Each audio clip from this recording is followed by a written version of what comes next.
I want you to remember this. Training is not something you did, it's something you do. How often do you do it? Every single day. It's not something you did, it's something you do. Okay? Now, I want to start off by looking at this.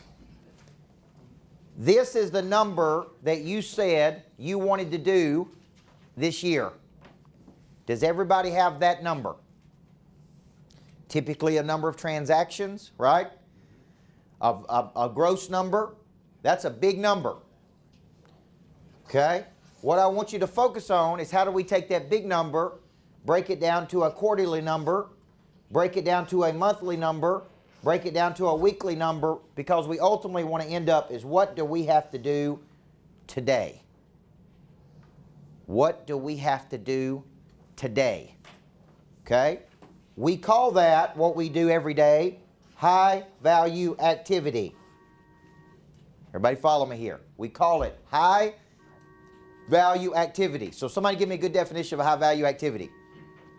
Prospecting. Okay, prospecting. Okay, now let me ask you this question. This morning on the way in to work, I have about a 10-minute drive. And here's what I said. I'm going to call 5 of our current clients on the way into work. It's 8 o'clock, so none of them answered. It's 8 o'clock, so none of them answered. But if you call 5 of your current clients, it took about 7 to 10 minutes to call and say, hey, this is Coach Burt. Let's have a great day together, right? Is that high value activity, yes or no?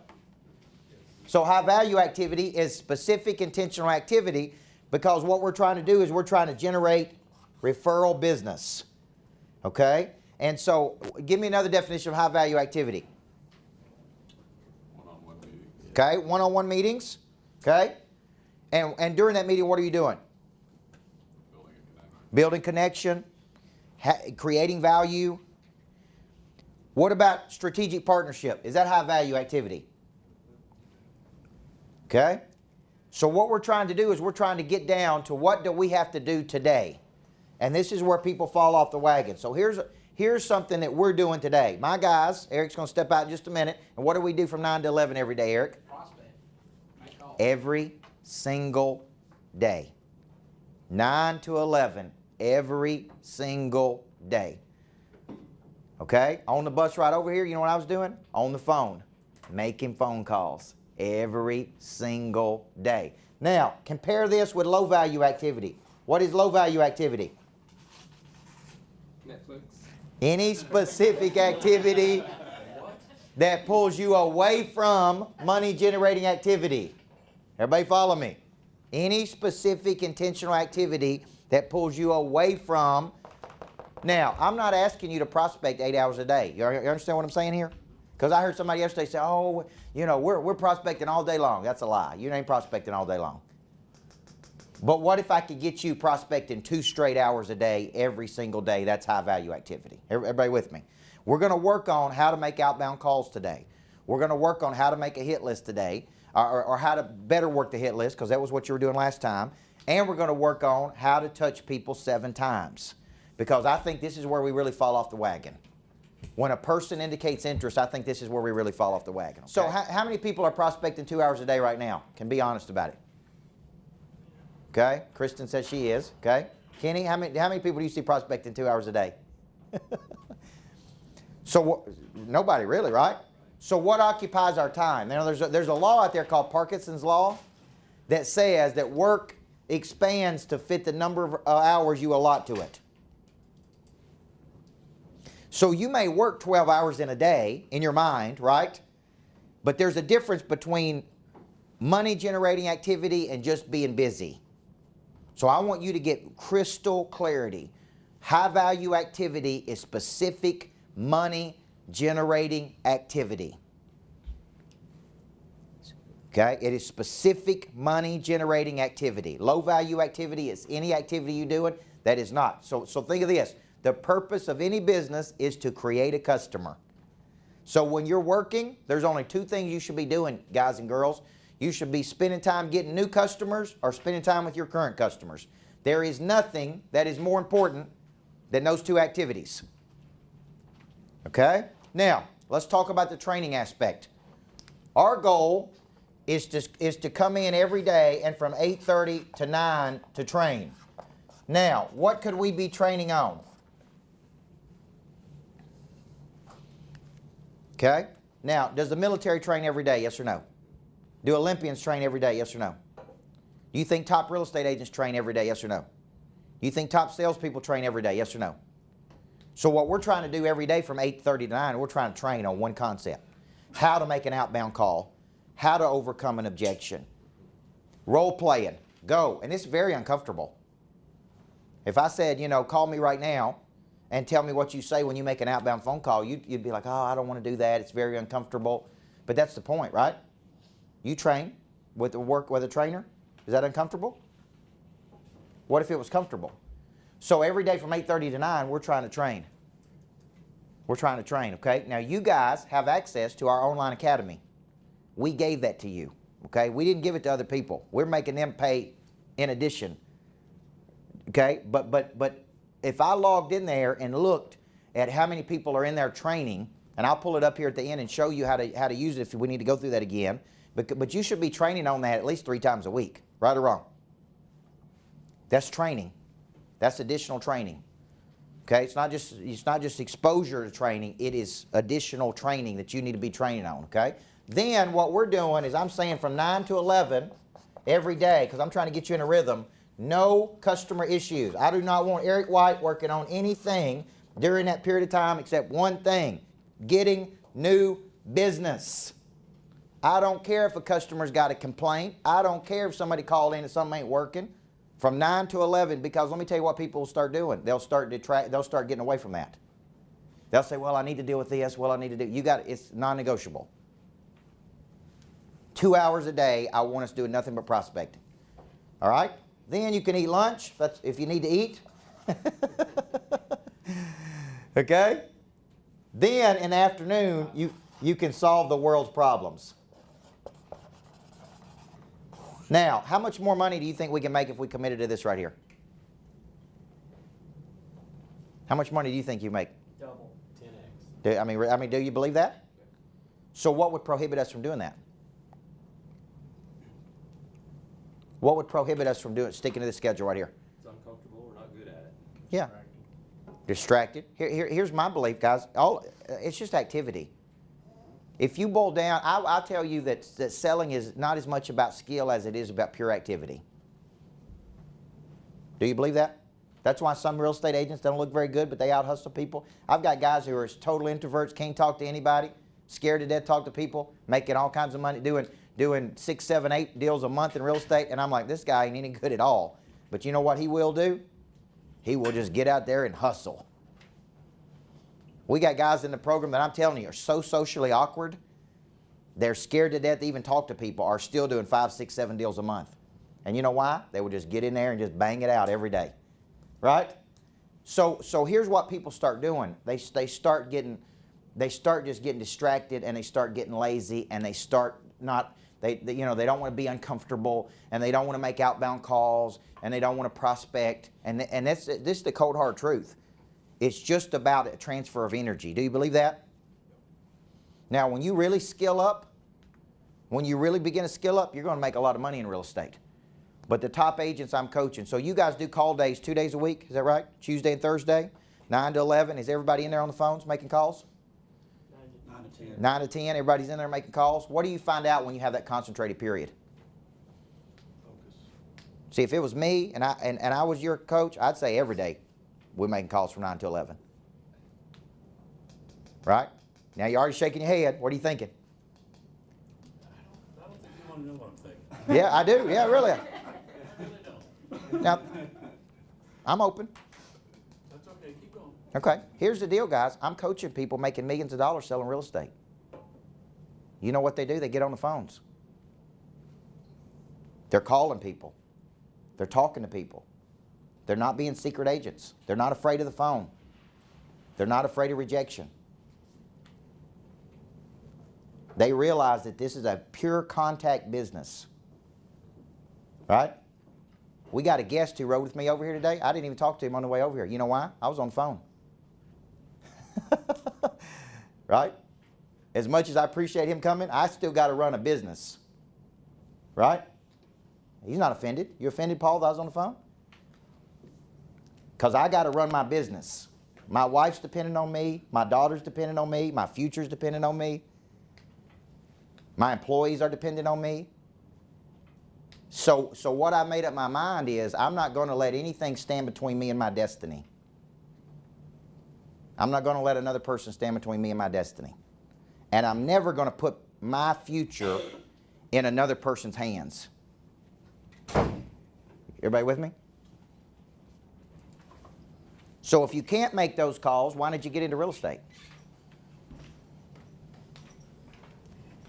Why did you get in a business that is predicated on prospecting? When I was a teacher, you know, some of the teachers would say teaching would be great if it wasn't for all these kids. And I'd be like, why'd you get into teaching? If you don't like kids. This is a contact sport. Okay? And like I said, it's not as much about skill as it is just about pure just toughness. And pure just push and pure just belief. That's really what you're selling. So let's just do a quick diagnosis here and let's ask this question. I want you to write down your dominant focus for this year. What is that number that you wanted to hit? Okay, what was that number? What does that translate to into quarterly? What's that number? What does it translate to into monthly? This is the number you really need to be focused on. Is it 2 deals a month? Is it 5 deals a month?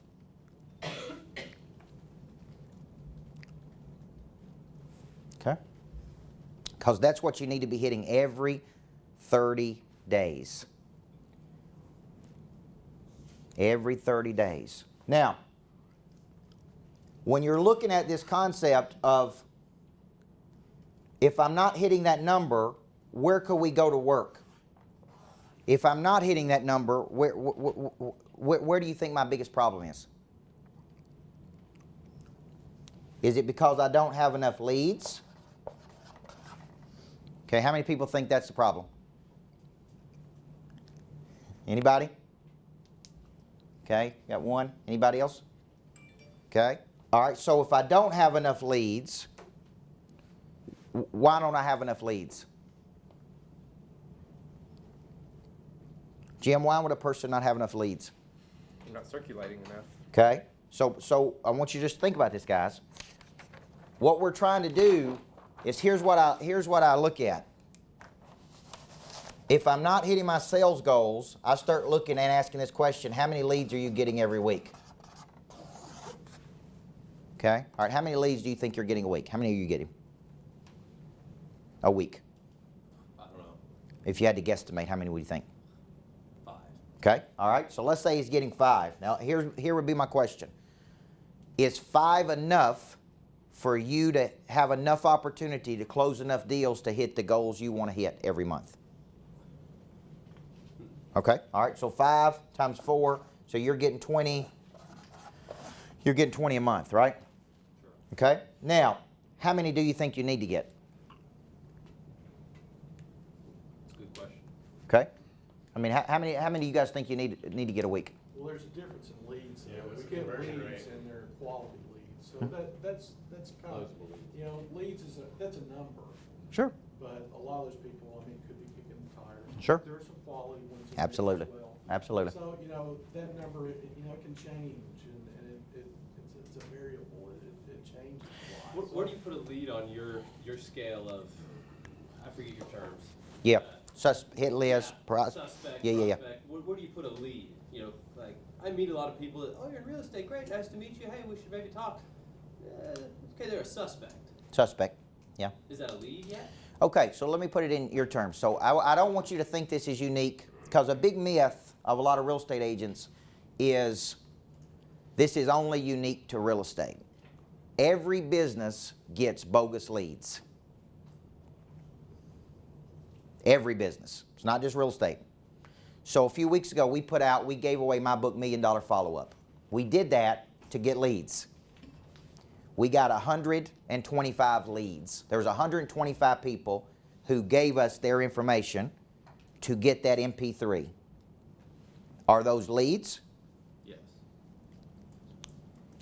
Yes. They went online. They gave us their phone number. They gave us their email, right? Showed interest. They showed interest. That took effort. There was an exchange of effort there. So our sales team, we divide them out between our sales team and we say, here you go. Some of those people are cheap and they're never going to buy anything from me. That's why they got it free. Does that make sense? Yeah, fair enough. But some of those people, see, here's the big myth. We don't want to sell them a $5,000 deal when we call them if they just bought something free. What we want to do is just push them to something else so we can deepen the relationship. Same thing is true in real estate. If you give me your information, that doesn't mean I want to buy a $400,000 house. But it could mean that, hey, I am interested in meeting someone who can help me in the future. Does everybody see that context? So if Kenny gave me the lead and got that book, we may just call Kenny and say, thank you we noticed you got the book. Thank you for being interested. And we may just ask him a question. Have you ever seen Coach Burt speak live? No, I haven't. Well, we'd like to invite you for free to come see him in Monster Producer. No, see where we went from free. We didn't go from free to Kenny spend $5,000. Kenny buy a $400,000 house. We went, Kenny, thank you for being interested. How can we serve you and help you? And we just start a dialogue with him. That's what I would do with every real estate lead. Right? And my goal would be to get them to something. Hey, would you like one day for us to show you some of those houses? Right? Would you like to have a conversation about how we can serve your real estate needs? See what I'm saying? We're not going to go from 0 to 100. We're just going to go from 0 and, hey, let's just start a relationship. Let's just get to know you. But we will find out that some of those leads are what? We will find out that some of those leads are not good leads, right or wrong? Yeah. But what if 10 out of those 100 were good leads, and that 10 led to a $5,000 sale, and we made $50,000 off putting out one free thing? Would that be worth it? Yes or no? Yes. Same concept here. So to your point, I do get that. Out of these 5 that you get, but here's would be my counterpoint. We need a whole lot more than 5. Yeah, you need 20 a week. So you can... Does that make sense? The counterpoint is we need our pipeline so thick and so full, and we need to be doing so much to generate 20 a week, 30 a week, 40 a week, because out of those 5, you're only going to get one deal. If that, right? And so what we need is we need more quantity. Okay? And quantity always precedes quality. So what we need is we need to be working a system to not only take the leads we're getting, but we need to be pushing out to the market. And the way we push out to the market is through contact. I talk to Jim and I uncover a few things. Jim introduces me to Kenny. Kenny introduces me to somebody else. This person introduces me to somebody else. Does that make sense? And it's from the sheer quantity that we start to figure out, hey, these 3 are bozos. These 3 are legitimates. Right? Let's keep going here. Okay? Now, where does that quantity come from? So, but when you get a lead, and if there's no initiation or no contact because I don't want to call them, why does it matter? Right. Like if I was producing 1,400 leads and my sales team wouldn't call them, I'd just fire all of them. Because I'm providing an opportunity for them to make money. Who's generating the leads? I am. Does that make sense? So I'm telling my sales team, look, you can make $100,000 a year or more. I just gave you 150 new leads. I wrote the book $1 Million Follow-Up. I created the MP3. I go out and speak all over the world. I'm giving you an opportunity to make $100,000 a year. All you got to do is do what? Make calls. Work it. Work it, baby. Work it. But we're going to train you every morning from 8:30 to 9 so you get better. You understand what I'm saying here? We're going to train you so you can make, but I can't make the calls for you. So what I'll do is I just get on the phone myself, okay? And I'm trying to just give you a fortitude. Like this morning, we're on the bus. We're talking about a person in Chattanooga. What's going on with the guy in Chattanooga? You know what I did? Call him right now. Let's not sit here and talk about calling the guy. Call him and ask him what's going on. Does that make sense? I'm trying to give you that fortitude to say, look, let's quit talking about it and let's get on the phones and let's call them. There's nothing, what could they say? No, we're not interested. No, we don't want to buy a house. No, I don't like you. Okay? But we got to kind of instill that in you so that there's a rhythm every single day, and there's just a, instead of talking about doing, let's doing it. So now, what we talked about last week is we talked about this, last month we talked about this concept of a hit list. See, this is what feeds that pipeline. The way I'm going to get 20 leads a week is I'm going to work this right here. And tell me how we can work that. If you were coaching me, tell me where these people are coming from. Would ask you where you get your leads from. Okay? Yeah, where do these people coming from? So one, to Kenny's point, they're coming from the system, right? Leads are coming from the system that, now I guess my question would be, how many people are taking advantage of the leads that are coming from the system? Like past clients. I mean, well, I'm talking about the system of Nashville Homes, that these leads that are coming in. How many people can say, man, I'm digging into those leads? Don't make any assumption, any bias, any prejudgment. We're going to work them. Well, the farm club, that's a great question. The farm club is when they've moved off the hit list. So here's a big example. So you nurture. Yeah, I'm in the 7-touch process. The help list is, who can I help this week with my services? Well, could I help a past client? Yes. Could I help a strategic partner? Yes. Could I help a current client purchase something else? Yes. So the help list, with a hit list, when I wake up, like I come into the week and I have decided who I'm going to be contacting this week. Today specifically, who I'm going to be calling on. Okay? Let's say I'm doing business with Michael Brown here at Churchill. And Michael Brown is on my hit list this week. And I'm reaching out to Michael and I'm like, Michael, who else do we need to be helping? Who else do we need to be helping?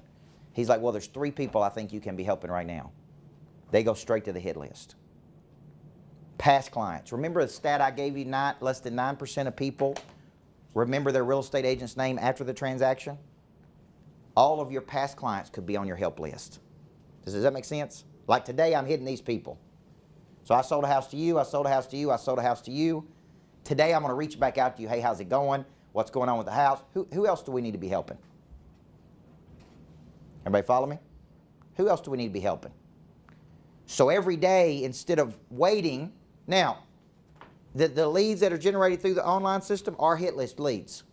They're not farm club leads until a person indicates interest in your services. So the leads that are being fed to you, start on your hit list. Everybody follow me? Once you make contact and explain your services and build some rapport, they're either going to say, yes, I'm interested, or no, I'm not interested. And if they're interested, now they move over to the farm club. That's when you're going to nurture the leads. I think the leads that you're calling, I would put on the hit list. Once you had a conversation with that person and they indicated interest, what was the next thing that happened? Did they want to? I showed them the house. Okay. Did they buy the house? Well, we got it pre-qualified. Okay. So once they get in that pipeline and they did indicate interest in you, in the system we're teaching you, they would move off the hit list to the farm club. Okay, let's say I was that person and I did go look at the house and I didn't like it, but I am interested. When I left you, I'm still interested, I just didn't buy. So now the 7 touches I'm talking about would be for you to stay with me. So now once I indicated interest, I'm in your farm club now, in my opinion. So I'm off the hit list. I am a qualified prospect. I'm pre-qualified. I'm interested. How many people used Viewed It so far? That's a great tool. You know what I'm talking about? Where you cut a video, and you can send it to them. It's completely free. It'll let you copy the link. See, he used that. See, that's the closest thing I can get back to that energy. Right? The phone call may not get it. They may not check it. The Viewed It, free. All you do is cut a video on your computer. It says copy link, share link. Good, you know, it's very easy. And it's free. I know you're using BombBomb. Is that charge? So there's a charge for that one. Same concept. But I did it this morning to 10 brokers in New Orleans for Coldwell Banker. So to the point, to the question, this is very critical. The only way I'm going to have more than these 5 leads is I got to go out and I got to start thinking of who I can help with my services. That's the hit list. So I come into every week with 10 of these. Okay? I come in every week with 10. And I say, who can I help this week? I don't know if I can help them or not.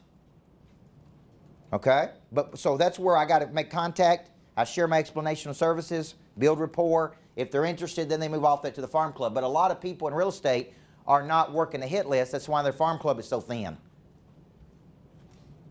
Everybody with me here? That's why their farm club is so thin. Okay?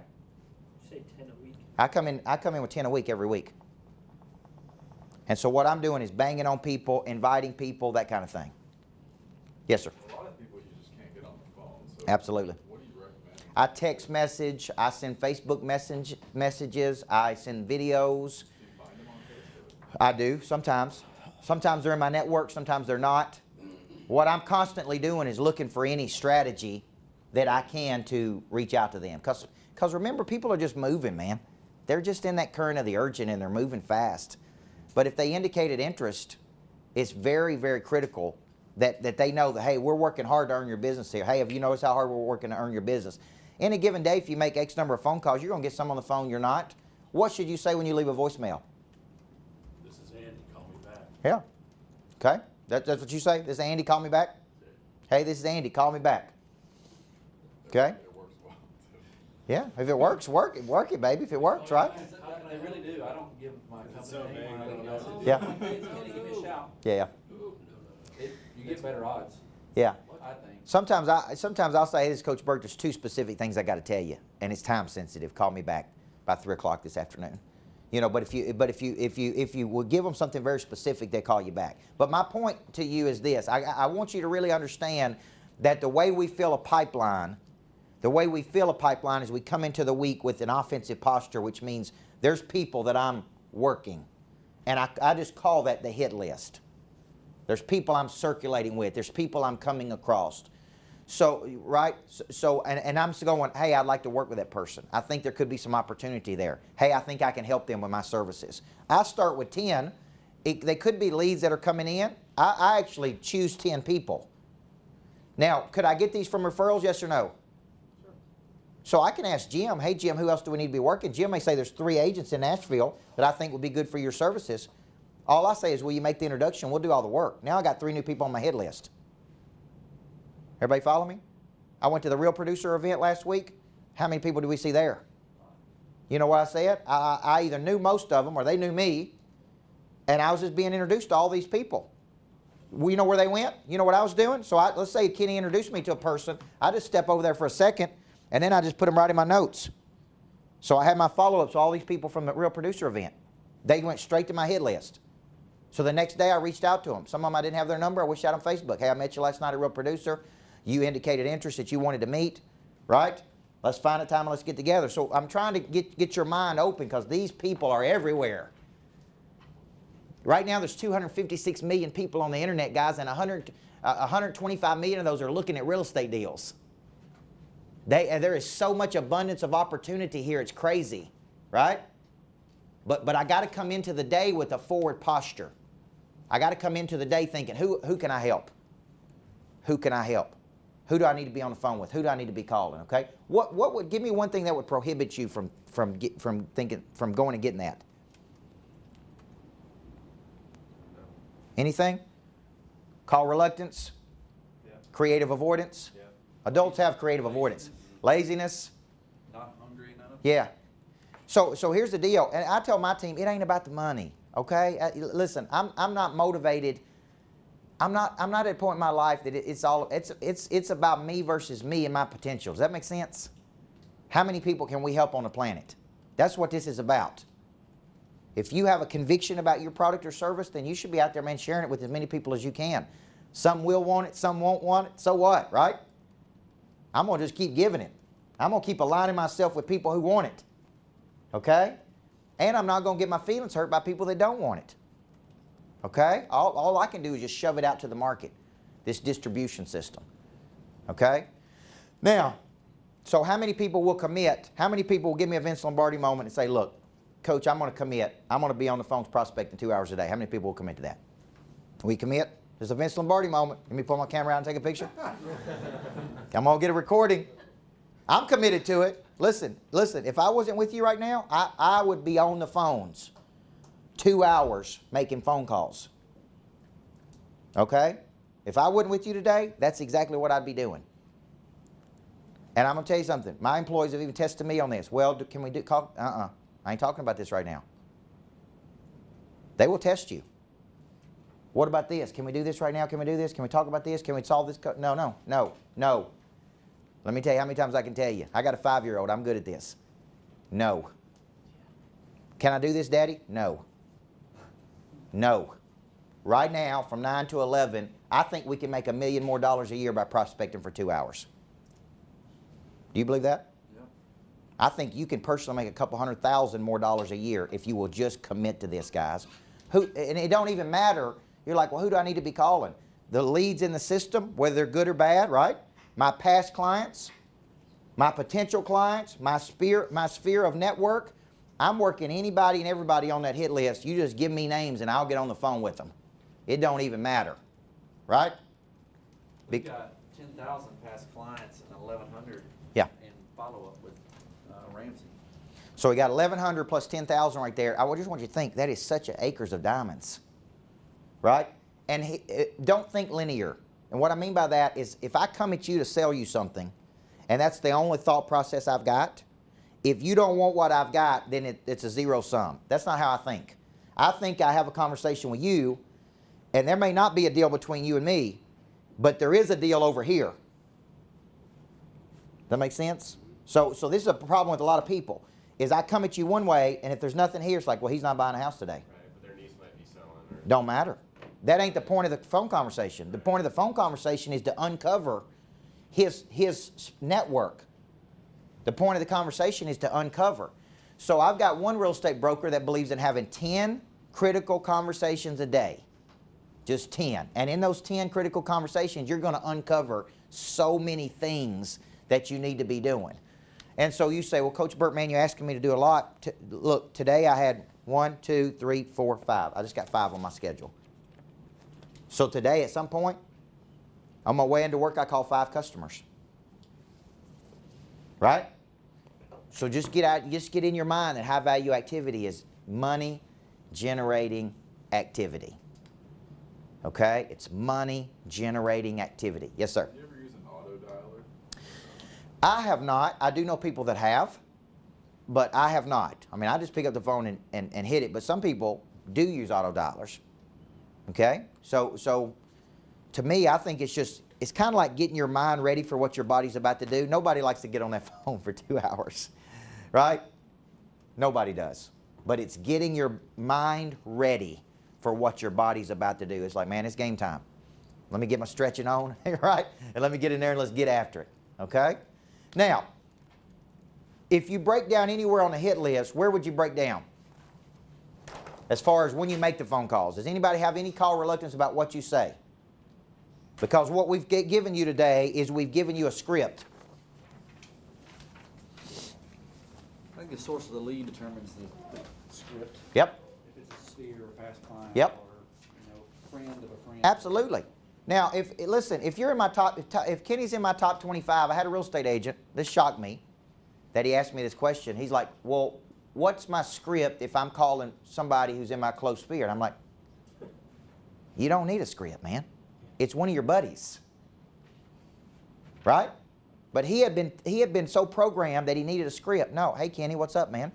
How's everything going? Right? What's going on in your life? How's your family? Who else do we need to be helping? Right? Hey, there's 3 people I need you to introduce me to in Nashville. If I've been valuable for you, who else do I need to be helping? That's how easy that is. This script is for an outbound call. Okay? And so what we've tried to do is put it into like a little rhythm. Okay? Hey, this is Coach Burt. I'm calling from Michael Burt Enterprises.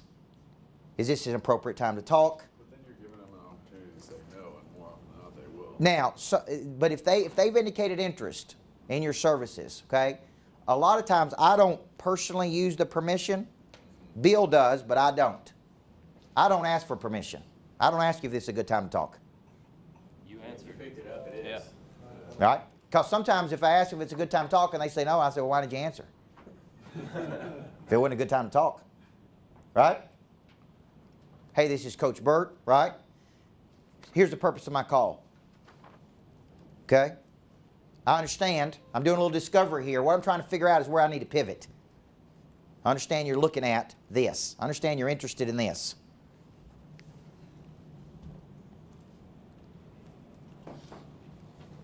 At DeSelms, we work with very, very, solid people who are interested in buying or selling their houses. Whatever you want to say there. Here's the services that we provide. Now, the reason some people need this is because they don't know, they get on the phone and they tongue-tied.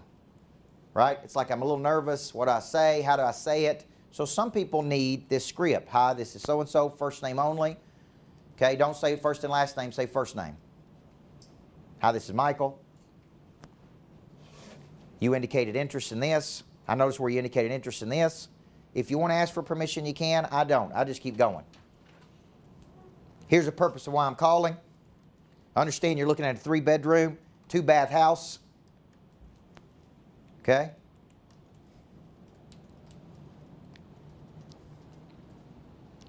At DeSelms, we love working with people who do this, this, and this. This sounds like something that's interesting to you. Let's go ahead and move to the next round. Now, you may be asking, where does the explanation of services come in here? I want you to think of the EOS is there's an appropriate time to unpack the EOS. If you're in a quick phone call with a person, you don't have time to unpack the whole EOS, right or wrong? It's not like, hey, Kenny, I got a 6-step process. I got to share with you what we believe. This is going to happen when you get in front of people, and let's say I'm doing a listing presentation or we're in interaction with each other. Hey, let me tell you what we believe. Let me tell you why we believe it. Let me tell you what it is we do. This is more for you than it is for them sometimes. You do get that, right? Because if you don't know what you do, how you do it different than anybody else, then you're a commodity. Okay? So I want you to think of a social setting, like at the Real Producer event, somebody may come up and say, Coach Burt, what do you do? I know you're a coach. What do you do? I may say, well, let me back up and tell you what I believe first. I believe everybody needs a good coach. I believe trained agents always outperform untrained agents. Right? That's what I believe. Because of that belief, what I really do is coach people, bam, bam, bam. Does that make sense? I may not go through the whole EOS. I'm just going to give little parts of it. This is a script when you make an outbound call. When you're doing those calls from 9 to 11 every day, right? Hey, this is Michael calling from DeSelms. Let me tell you the purpose of the call. Notice you're interested in this, right? There's just a few questions I need to ask that serve you the best. Okay? What I'm trying to do is discovery. Because if I can get them talking, then I can extract what I need to from the information from them, right or wrong. What do most agents do when people call in? What's the question that is asked? What's the price on that property? Right? Oh, it's $399. End of conversation. For me to really serve you best, I got to ask you a few key questions. Right? It seems like you really like this. It seems like you really like that. That's a phraseology that gets people talking. It seems like. Seems like what you're really interested in is getting in a subdivision that you love. Okay? Now, as far as the outbound calls, are there any questions or hesitation about the hit list when you're making outbound calls? Okay? Anybody want to practice with me? What do you think? Not really. Thanks for asking. So if you were making an outbound call to me, let's say I emailed in, there's a lead, and you were calling me. Ring, ring. Hello? Hey, Coach Burt, it's Brian with DeSelms. Saw you were on my website. I understand you're interested in a home out in the Murfreesboro area. Maybe. We'll play hard to get here. Excellent. Not the Murfreesboro area, what area are you interested in? I like the Franklin side of Murfreesboro, Brian. Oh, very good. Have you seen anything on our website that caught your eye? The house I emailed in about was interesting to me. Okay, have you driven out in that area? Have you been by the house? No, I have not. All right.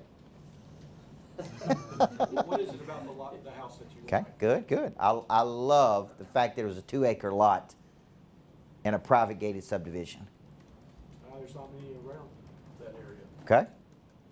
Are there some other locations that you've looked at that have that type of name? I'd probably have to talk to my wife to see if there's anything, because she does all that for us. So you can't make a decision when it comes to your family. See, you've already gone adversarial with me. See, I already set him off. Go get your wife.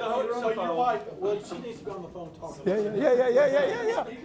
Now, I want to talk to the one that makes a decision. yeah. Now, does that happen? Yes or no? Yeah. Absolutely. Oh, sure. Yeah. Okay? So when you think about this is how people are when you call them, right? I mean, they may be that cold and callous. Well, they get a lot of telemarketers. Like Yeah. we all do. I mean, So, you're- and they're going to put it off. They're going to say, hey, I got to talk to my wife. So you may say, what specifically do you need to talk to her about? Or is there a time that we could both get together? Right? I don't know if I would challenge their manhood quite yet in the conversation. You know, but you could, you see what I'm saying? And when to it, your point, this is why it's important to practice. That's why it's Because important. It is uncomfortable. it is, it's very uncomfortable. But here's what's happening. It does make you better. It does make you better. And that's kind of my point is, listen, when you get objections and you are on these outbound calls, you know, you've got people to call because you've got 11,000 past customers. You've got Ramsey leads. You've got NashvilleHomes.com, right? Does that include those and those? No, range is separate. So you've got, it's not that you don't have people to call. It's just how do we get better at calling? So to me, when you come into the week, here's what I'm saying. I'm going to start this week off with 10 people on my hit list. Now, once they indicate interest, because to the questions we've been talking about here, is this is the sales cycle. They start as suspects. They don't become prospects until you've had a conversation and qualified them. And then they may not become clients here. It may take 7 touches to 15 touches to go from here to here. Now, where do you think we fall off the wagon? After the first one. Suspects, prospects. So I use a phrase, there comes a time when winter asks what you did all spring and summer. Okay? And what I mean by that is when you don't work a system and a process, regardless of an external stimulus. See, right now, if you just study the basic economics, when the demand is greater than the supply, it's easier. Okay? It's easier. Well, forget that that's happening. They're not going to all buy a house on the first call. So what I do is I buckle down. I go, I'm going to work my system and process. So every week I'm going after 10 to fill that pipeline. Once they get in here, we are going to go the 7 to 15 touches. Most agents are going 1 to 2 touches. Now, why is that? Is it a lack of resilience or a lack of toughness? Is it a laziness? Is it a what do you think it is and why agents won't go? Most agents tell me, they're honest. Most agents will say, I only go 1 or 2 touches. So when you think about this, how long should that be, that prospect? How long should that take from 7 to 15 touches? Depends on the velocity of a sale. All right, so let me ask you a few beliefs. Do you believe an object at rest stays at rest unless acted on by an outside force? Sure, yes. Has there ever been a time in your life that you bought something, that you wanted something but you didn't buy it, and because the salesperson continued to follow up with you, you bought it? Yes or no? Sure, yes. Yeah, I do need it. Nobody just ever followed up with me on it. I was interested. Nobody just ever followed up with me on it. So right here, so here's your hit list right here. Here's your farm club right here. If it were up to me, I'd say I'll take those leads, past customers, I'll call them. I'll take the Ramsey leads, and I'll take the Nashville Homes leads, and every week I'll come in and I'll have at least 10 conversations a day. I'll take them. Nobody else wants them, I'll take them. Everybody with me? If you started your business today and you were not in real estate and you were selling anything, okay, let's just say you were selling these little planners, where would your leads come from?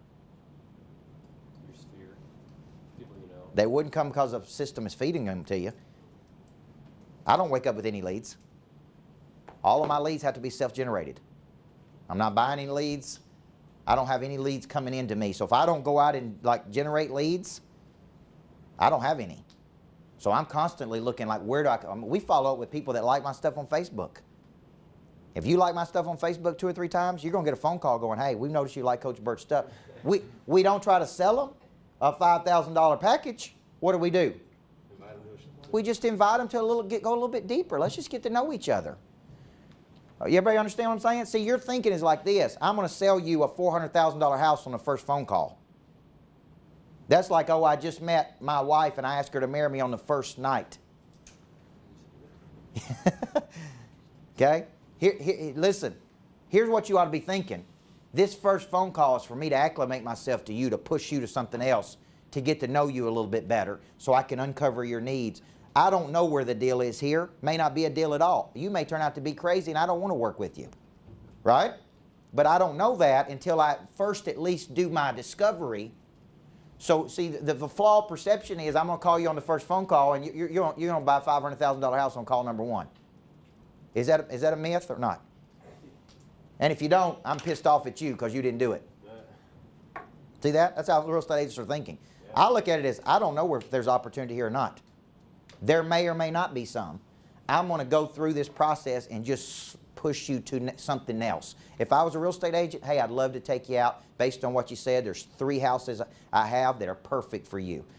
Contrary to what people believe, if I was buying a house, I don't want to go look at 700 condos in Nashville. Tell me the 3 that are in my price range and take me to them and let me look at them. Because once I can get in there and feel it and touch it and taste it, I'm closer to buying it. Yes or no? Like I decided I want to buy a condo in Nashville at one point. I called an agent. She said, there's 2 places I want you to look at. I want you to look at the Viridian and I want you to look at this. Great. Here's 3 that are on the market. Can we get you in this afternoon to show you? Call my wife, baby, we're going to Nashville tonight. I'm going to take you to dinner. We're going to look at those condos. See how easy that was? They didn't say, hey, you got to buy that condo right now. It's $300,000.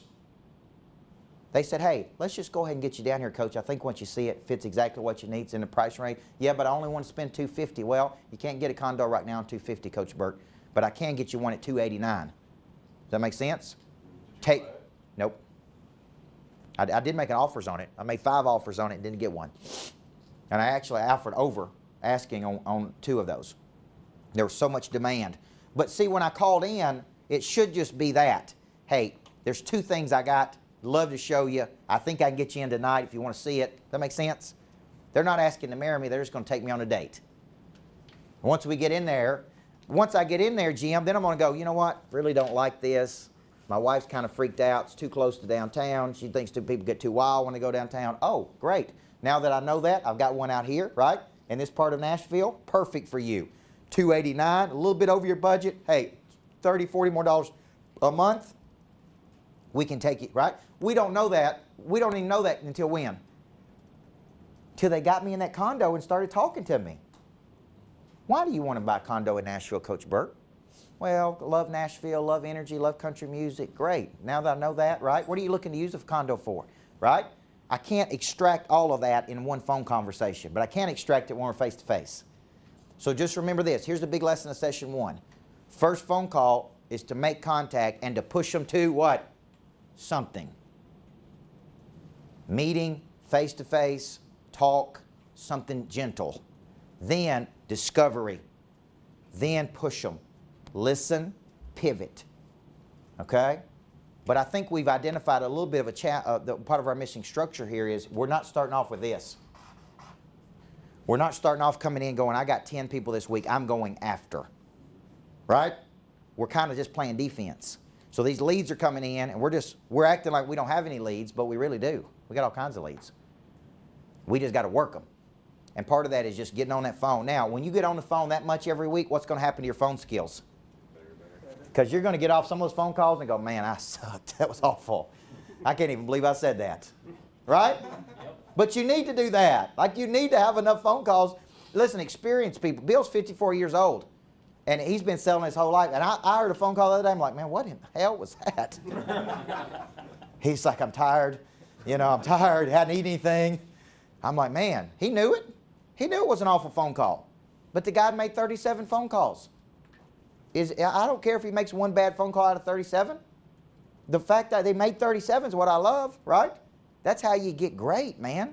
You train, you get, you know, it was uncomfortable for me to do that to you, right? But you're going to get some bozo today that does that to you on the phone. I don't even know why I was on that website. Drank 7 beers, got online, started looking at houses. You know what I'm saying? Right?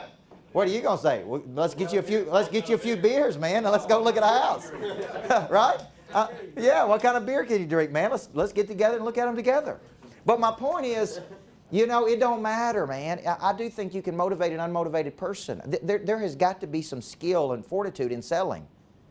You have got to convince a person, hey, I have something you want.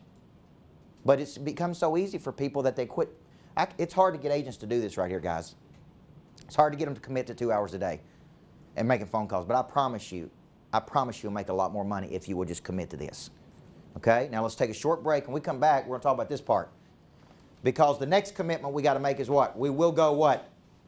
7 touches. If you go 7, if I go 7 on Brian and he don't commit to me, I'm going to say, Brian, have you noticed how hard I worked to earn your business? Has any other real estate professional on planet Earth worked this hard? And they're going to say what? No. It seems like you're ready to go. Have you seen enough to make a decision, or can I go find you some more stuff? If you want me to hang in there with you, brother, I'm going to hang in there with you, right? I am interested, Coach Burt. I'm just busy right now. Things are happening. Things are moving fast. Great. All I'm trying to find is your objection. And if you say, look, I'm interested, you may say, look, I'm not interested right now. With your permission, can I give you a call back once every other month to make sure? Because you may change your mind. I know things happen fast, man. Follow me? I'm trying to just stay in your brain so much that you don't lose me. That's what I'm trying to do, okay? I know it's vicious, man. I get it. I get you get beat down out there selling. I get it. I get it. But if you're going to be great, you got to do it. You got to commit here, okay? All right, let's take a short break, then we'll come back and hit that farm club. So let me ask you this question. Do you believe that people do business with other people believe the same things they do? Unless they're shopping commodity and it don't matter, and some people in real estate do, 67% of people use the very first person that contacts them. But the more sophisticated the buyer or the seller, who do they start using then? Experts. They start using the experts. Right? And they start asking questions. Do you know how fast a person makes an assessment of another person? Like even when I went to that Real Producer event the other night, there would be people I may say, just in one interaction, I would never let them represent me on a real estate transaction. Just through one interaction. I mean, that's how fast people, and you could say, well, that's not fair. Don't matter. If it's fair or not, that's the truth. That's how fast people make an assessment. So when you're on the phone, they're making an assessment. Yes, I want to work with you. No, I don't. The better you are at articulating your services, that either is making you money or losing you money. Okay? So if you can ever get this concept down of the EOS, here's what I believe. Here's why I believe it. Here's what I do. Here's how I do it different than everybody else. The more sophisticated people you get, man, you're going to have a rhythm and a cadence and a confidence about you. So just look at the person beside you and tell them 2 or 3 belief statements you have about real estate. Because that's really one of the first steps to being able to really be good on the phone, right? Tell them what you believe. Okay? Take off. I would just classify a lead as a new opportunity. We don't know if it's going to manifest or not. So a lead, if you walked up to me at the end and said, man, I think there's somebody you could help. You know, I got a buddy in California that needs a good coach. That's a lead. I don't know if he's willing to pay for a coach. I don't know if I want to work with him, but it's a new opportunity. So he goes on my hit list. So I may say, can you make the introduction? We'll do the work, right? But when I call him, he's a stranger to me. I'm going to reference him. We'll say, hey, he thought, right? There's a couple things I believe. I believe trained people always outperform untrained people, and he's going to give me a vibe. Yeah, I believe the same things, man. Good, let's go to round 2. Now, I'm not trying to sell him something big. I'm going to say, hey, why don't you just experience a coaching session? See if you like it, see if we're a good fit for each other, see if we want to move to round 2. You know what I mean? I think the problem is that disconnect between, man, I just want to sell you everything on the first time. And it's only working because the demand is so strong in the real estate that there's a scarcity. And people's like, I got to take action today. Part of it, I think, comes from this address has been on the phone. Yeah. Trying to do everything. Yeah. Listen, there's 7 billion people on planet Earth. There's no shortage of money or opportunity. If you don't get them right now, if they're interested, right? If you stay in there with them, they're going to be interested. Then you can make a decision when you want to stop. You know? And maybe they don't believe the same things you do.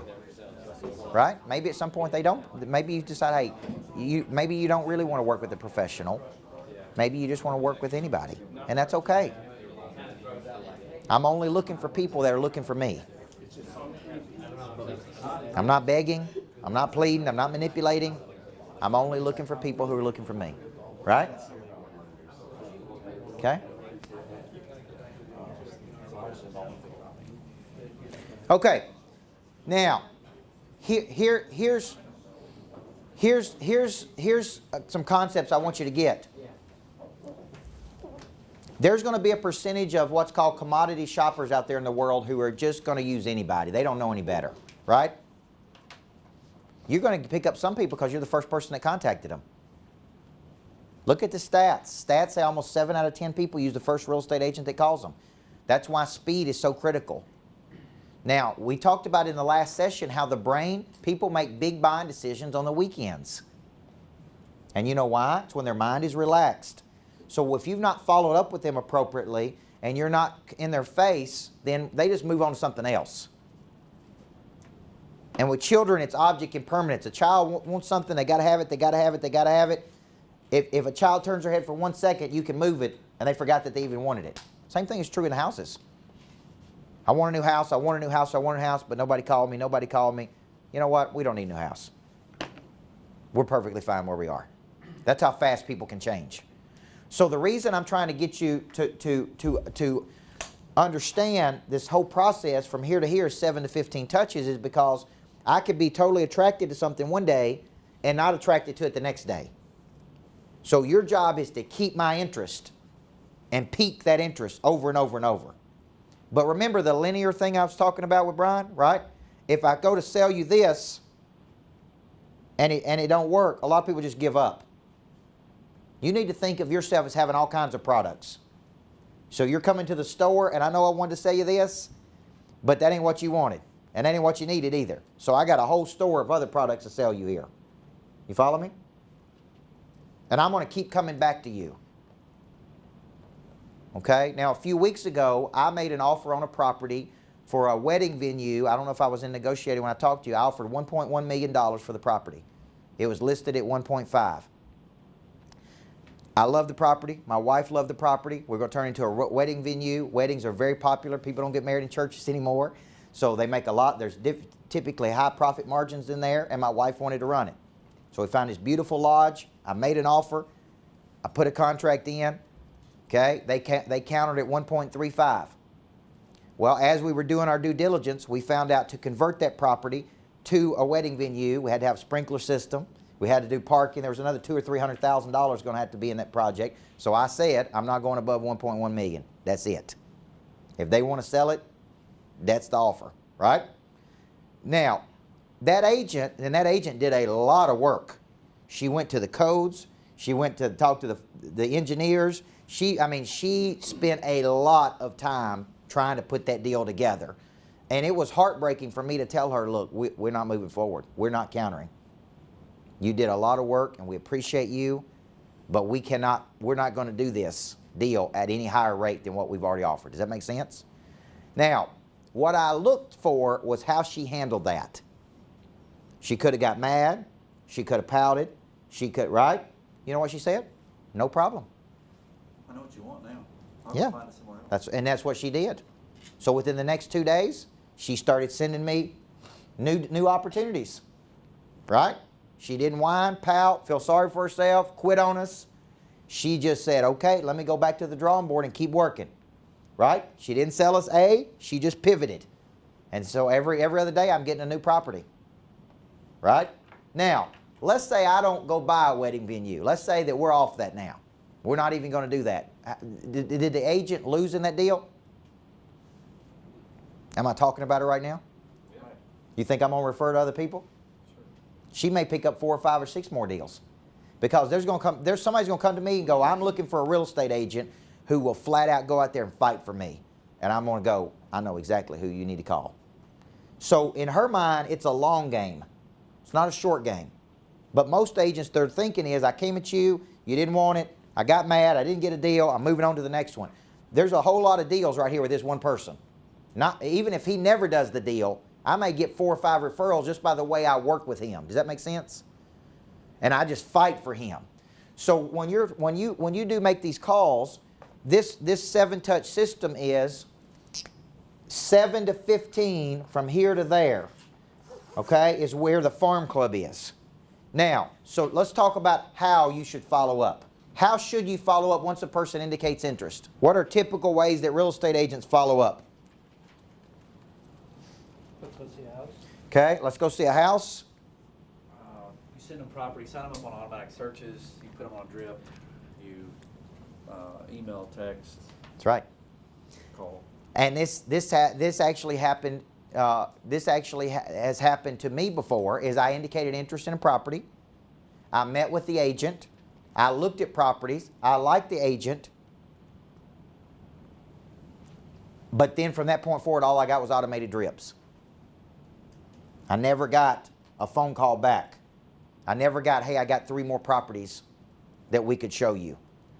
I never got a follow-up. What did you not like? Does that make sense? An automated drip typically will not cause a person to take action. Do you believe that? Yes. So once you get in that deal, I call those climbers, by the way. A climber is a person that can buy, is interested, but they just can't buy today. At some point, they're going to buy something. So I don't want to lose them. I want to find a way to include them. Okay? And so give me some examples of what you could say when you call a person back and you follow up. The 7 to 15 touches. Give me all the ways you could follow up. Give me all the touches you could use. Yeah, all you're looking for is a reason to call. Right? So I want you to remember something. If you follow up with a person and the follow-up doesn't make them think, or it doesn't make them stop, you've really wasted an opportunity to follow up with them. Because if I'm moving about my day and I'm moving fast and life's happening and you got a wife and kids and you're moving and you just call me and say, hey, I just wanted to leave a message, that really doesn't make me think. If you call me today and said, hey, found exactly what you want, price points you want, subdivision you want, right? But if you want to take action, we need to take action on it. People are more motivated by what they'll lose than what they'll gain. How would you feel if I called you tomorrow, right? If a person says I need to really think about it, how would you feel if I called you tomorrow and told you that it wasn't here? Somebody else had made an offer on it. Now, one of the tactics that my agent uses a lot, which I really like, is I know there's going to be multiple offers on this property. And somebody always gets their feelings hurt when there's multiple offers, and I don't want that to happen. So you tell your buyer to bring the best offer they can if they really want this property, and let's go ahead and get this deal done. Does that make sense? And a lot of times that will push that agent to say, hey, there's going to be multiple offers on this deal, and that's common on every house today, right?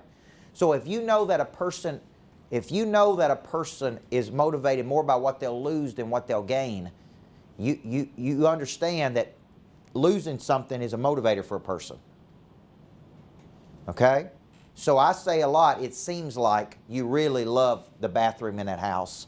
It seems like. And I want you to change your phrasing a little bit. You're not selling them something, you're giving them an opportunity. So I want you to start saying, I'm giving you the opportunity to get out of the subdivision that you don't like. I'm giving you the opportunity for your kids to go in the schools they want to go to. I'm giving you the opportunity to have a master bathroom like you've always wanted. I'm giving you that opportunity. I'm not selling it to you, I'm giving it to you. If they hesitate, seems like you really want to do this, but you're stuck on the price. Is that right? Yeah, it's about $100 more a month than what we're used to paying. I don't know. So I want you to think about this. For $100 more a month on the payment, you could have this house versus that house. That's $1,200 a year. That's one trip out to Longhorn, one Friday night. Would you give up one trip out the Longhorn one Friday night to have the house of your dreams, to come home to this house? Break it down to where it's very small increments. Okay? So it seems like is a phrase. Okay?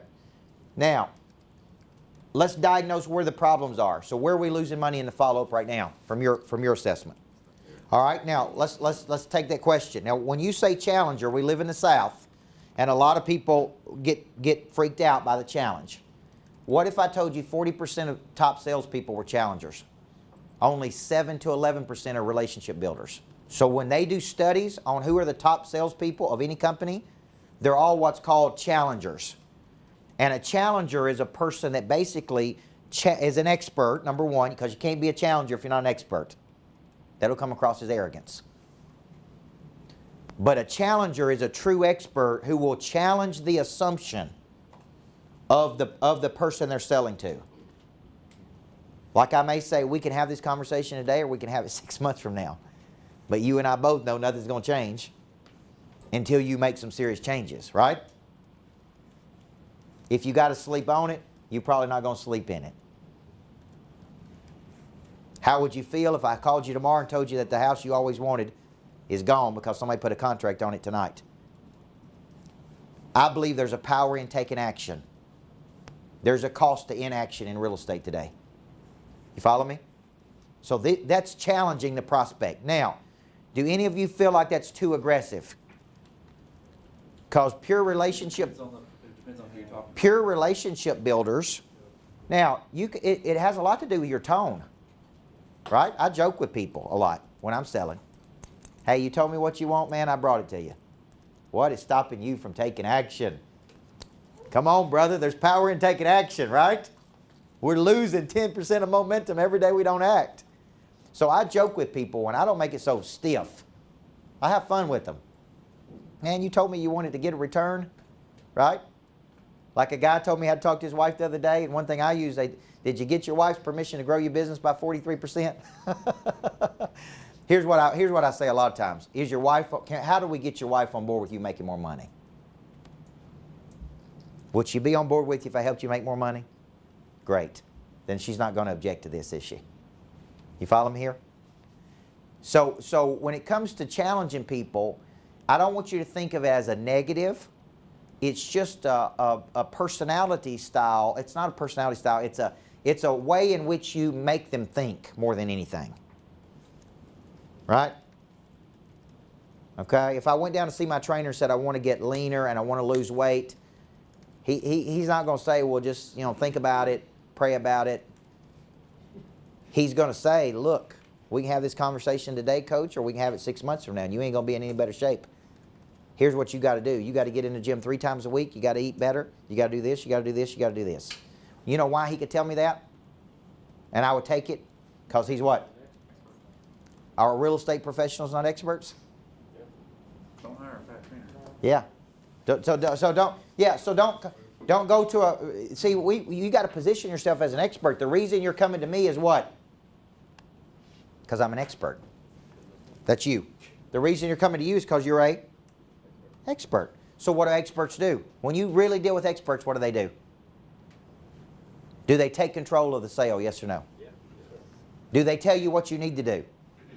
See, if you came to me and said, look, I'm not hitting my sales goals, if you came to me and said, I'm not hitting my sales goals, what do I need to do? Do you think I would say, hey, what do you think you need to do?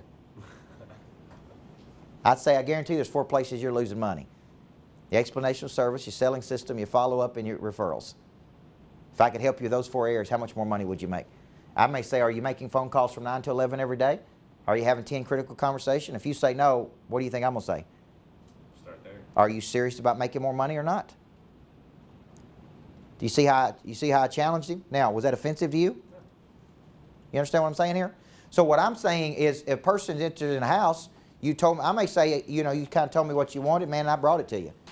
I brought it to you at the price point you want, I brought it to you in the subdivision you want, and I'm giving you the opportunity to do what? Get out of the house you don't want, move in the subdivision you always wanted. Have you seen enough to make a decision? The reason you ask that question is what? You're trying to find the objection. No, I have not seen enough to make a decision. Okay? Great. It seems like there's one thing you didn't like about that house. If I could find what you wanted there in another house at that price point, would you take action on it? So think of the challenger as just a person that takes a little bit more control. So you say you're not taking enough control, you're not challenging, what do you say? So you said you used the viewed it. When you used the viewed it, what did you, because not very few people are using that. What did you say when you used the viewed it? Want me to play it for you? Yeah. Well, yeah. Or play it, tell it. Where do you find viewed? Okay. So viewed it is not an app. It's only on your computer. It's a Chrome extension of Google. So you just type in your computer. If you got an Apple, if you use Gmail, just type viewedit.com. Viewedit.com. So you said. They can watch it, yeah, because it's a link. They can watch it on their phone. Yeah, they can watch it on their phone. Now, I got that because one of my other coaching buddies said that's how she gives all of her feedback. She don't talk to people live. She looks at their stuff, she films it, records it, and sends it to them, which cuts down her call times. Okay? So what I do when we get new customers that on board, I do a viewed it. Hey, make it very specific. Hey, I'm glad to have you. Excited about you being in the program. There's 4 things we're going to work on. And it's just a little 2-minute video, and most of them do watch it. It's fast as easy. Most of them do watch it. So it's just another touch. Now, what I'm trying to get you to think of is during these 7 touches, it doesn't have to be phone call, phone call, phone call, phone call, phone call. It can be an indirect touch. An indirect touch was, hey, I just helped someone just like you over in Brentwood. We were able to get them exactly what they needed, right? It's not like trying to direct sell you something. Hey, I wrote this. The reason I write the blogs and do the shows is because I can send them out. Hey, Kenny, watch what I did this week on this. Read this blog I wrote about living with the monster. Okay? Watch my wife and I on this new show that we're doing. All I'm doing is trying to touch him. I'm trying to stay at the top of his mind because he's got a lot of stuff going on. So my goal is just to be right there, chipping on him, right? Okay, you guys watched the McGregor-Mayweather fight the other night? You know what they do is they sit there and bang on each other. And then one wears down, right? And then it's go for the haymaker. Then it's over. Well, sales is a lot like boxing. That's why Vaynerchuk wrote the book, Jab, Jab, Jab, Right Hook. Sales is like I'm just jabbing. Right? I'm just right there in your face, jabbing. And then boom, I'm ready to go, okay? But it takes all those little jabs to where that person, to where they go, okay, I'm serious, right? The problem is that most people will not throw those jabs and go those 7 rounds. So they go a few rounds and then they're like, I'm out. This is too hard. They didn't say yes. And then then they take it personal. Then they get offended. Well, you told me you were looking at a house. Why are you not ready to go? My God. I did all this work for you and you're not ready to go. Then they get emotional, which is the worst thing a real estate agent can do. They start getting emotional. Your job is to regulate emotion, not become emotional. So when you start taking it personal, well, why didn't they call me back? I've called them 7 times. I thought I did all this work for them. You got to get in your mind that people are going to let you down every day, okay? Just get it in your mind. This is human nature. It's not personal, okay? Because I watch when people try to sell me something, and maybe I am busy. Last week, a guy was trying to sell me something, and I was in 7 different cities in 5 days, and he got mad because I didn't have time to download something and look at something. And I'm like, man, this ain't helping your chances. Get mad at me. You want to come out on the airplane with me and see how busy I am? And I don't have time to download this and look at it right now, okay? When I get a break, I will look at it. But he's hurting his chances by getting offended because I didn't do it on his time schedule. You understand what I'm saying? I'm like, just give me take a chill pill. I will look at it, but I need a space to look at it, okay? So I see a lot of people make this mistake. They get offended when somebody don't call them back. Okay, I got a guy, Joe Stanford, owns Accurate Mortgage. I've called him, I bet, 17 times in the last 3 months because he told me he wanted to get his people trained. He don't ever answer, ever. I still call him. Hey, Joe, this is Coach Burt. I believe trained people outperform untrained people. You told me you want to get your people trained. Are you ready to go? Right? I'm going to keep calling him till he tells me no. Just one phone call, right? It's no big deal. He may call me out of the blue, go, I am ready, Coach. Just had to get the timing right, had to get a few new people on. Okay? All right, so let's make some commitments. And then we're going to give Kristen some time here at the end to, she's going to bring up one of these knives and show you how to use these bad boys, right? She is the sharpest girl in town. Sharpest girl around, okay? I'd take 35 Christian staybacks if I could, and I mean that. If everybody was as good as her, took coaching like she did, man, it'd be great. All right, so let's talk about some commitments. Kenny, what do you see as some commitments from today that we can make? Vince Lombardi moment, stepping across the line right here, boys and girls. That means when we go back, we're going to commit to a few things. What is it? Do you understand how emails and text messages slow down the calls? What I really want my people doing, I don't want them doing emails and phone. What I want them doing is on the phones. I don't want them slowing down and hitting emails, and you know, I know there's a tendency to want. I don't want that. I want 2 hours of outbound phone calls. I want a ton. I want to come back and say, man, I hit 37 people today. That's the goal here. It's no distraction, no customer complaints. No, I'm going over here. No, I'm getting on Facebook. No, I'm doing this. I mean, it is like just focused attention. And I want to encourage you to start the training. Right? What I'm saying is, if you're getting on every morning when you come in, 20 or 30 minutes on the online academy, right? Get in there and train. Train on the selling system. Train on legacy selling. Train on $1 million follow-up. Get in there and practice. Right? When I went down to Miami Beach and spent a day with Cardone's people, they would call and then they would train. So they would be on the phones and then they'd rotate out and role play. Here's what happened on these calls. And they had a little experienced person that's been with him for 3 or 4 years that would coach them. Here's what you should have said. And then they roll back in and call. They had a board up here that was showing the calls that were happening and who were the leaders.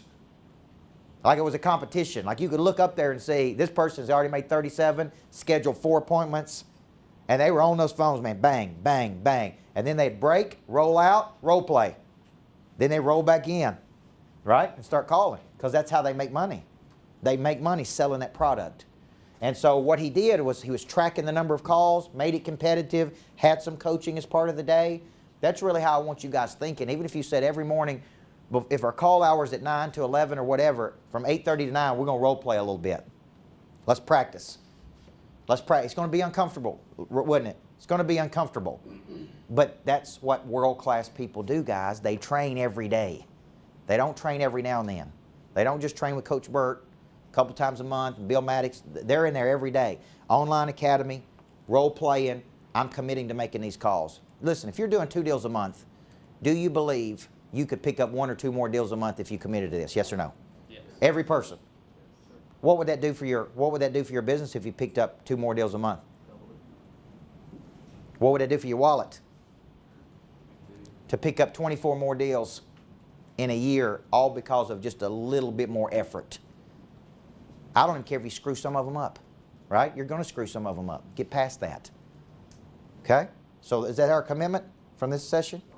Here's what I tell you. The reason you need to be in the office, all the top real estate professionals I coach go to the office. They all got home offices, but they get dressed up and they go to the office. Why? It's where the energy is, where the accountability is, right? I get in there with my team, even when I don't feel like it. I get in there with my team and I say, let's go, get on the phones. I'm in my office, you're in your office, you're in your office. Everybody's on the phones, right? I may step over and help them make a call or something, but it's just the energy. I'm just trying to get you in a pattern and a rhythm. Because a lot of agents, some are disciplined enough to do it, but let's be honest, a lot of them are not. A lot of agents, if you leave it up to them, will not make the calls, and they're out there in la-la land just goofing off. And that's why I say if you could do it for 2 hours, I do think it's a focused time. Then solve all your problems in the afternoon. And you can say, man, I prospected this morning like a champion. Your confidence is going to go up. I promise you, your confidence is going to go up. Okay? So we're going to, we just think about the training, a little role playing, get on the online academy. Okay? And then let's get in a rhythm of doing that. Okay? Fair enough? We're hit list, farm club. Those are the 2 things we're focused on right now. We'll come back and work on new customer, what we do with them, and we'll come back and work on top 25. We'll keep growing until we got about 10 strategies we're working consistently. Okay? Questions? Kristen, are you ready? Always. All right. #1 girl in the world, come on up here. Thank you guys for being coachable today. I appreciate that. Thank you.